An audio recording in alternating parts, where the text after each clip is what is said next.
Hey guys, how's it going? I just wanted to follow up with a little bit of video on what I was talking about in this article about luck and where I think luck could start if you believe in luck, and that is at the fly tying bench.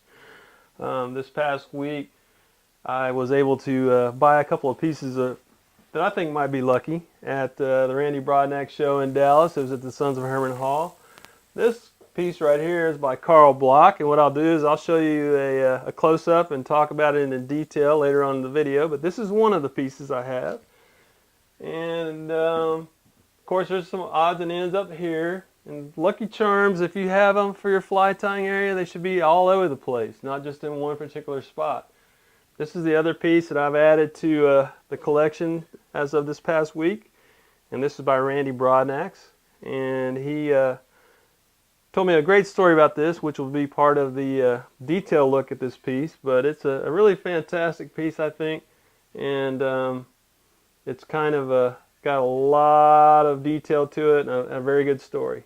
Originally, these were created with a catfish skin right here over the top to make this into a drum, but those were the original versions. Now Randy does it this way, and I think these are really fantastic pieces, and I'll tell you more about them later. Anyway, place is a mess as usual, but out of a mess comes a few flies for this spring, and I hope you stick with me. I've got some fly tying information that it's kind of like details that we don't pay attention to that I think are important when it comes to tying flies. Thanks for watching. If you have any questions, comments, or compliments, feel free to let me know.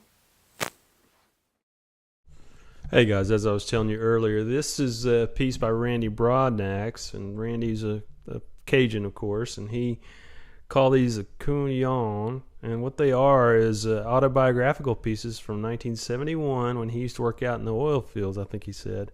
Well, the story basically is that he worked out with his buddies out in the fields, and they'd work all week long, get paid on a Friday night, and then they'd go out and party. Well, some of these guys took it pretty seriously, and they partied all night long, so that by the time they were done, it was sunup, and they had no money left.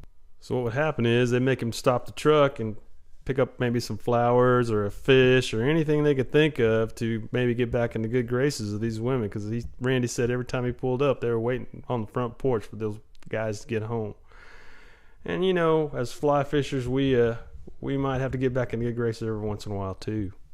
So as you're looking at this, you can see the fish tie, which immediately got my attention. And as you look at the piece, pick it up and look at it, you know, of course, there he is holding the flowers behind his back, kind of meekly, as you would suspect, headed to the front porch trying to get forgiveness for his night out all night long. And then a piece of fish in his pants too, to maybe help with his predicament as he gets home.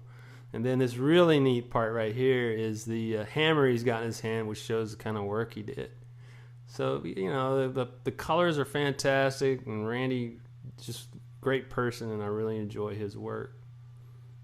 This piece is by Carl Block, and he's out of Waxahachie, Texas, and it's just a wild and wacky thing. And if you know Carl, you know that he's kind of a wild man too. And I really enjoy his work, and he's another guy that really pays attention to all sides of a pot. And you know, when I was saying earlier about pots, these are basically jugs, and the jug is a well-established American art form as far as taking a simple jug that used to maybe hold water or even some hooch, and adorning it with its own personality so that you wouldn't be drinking alone.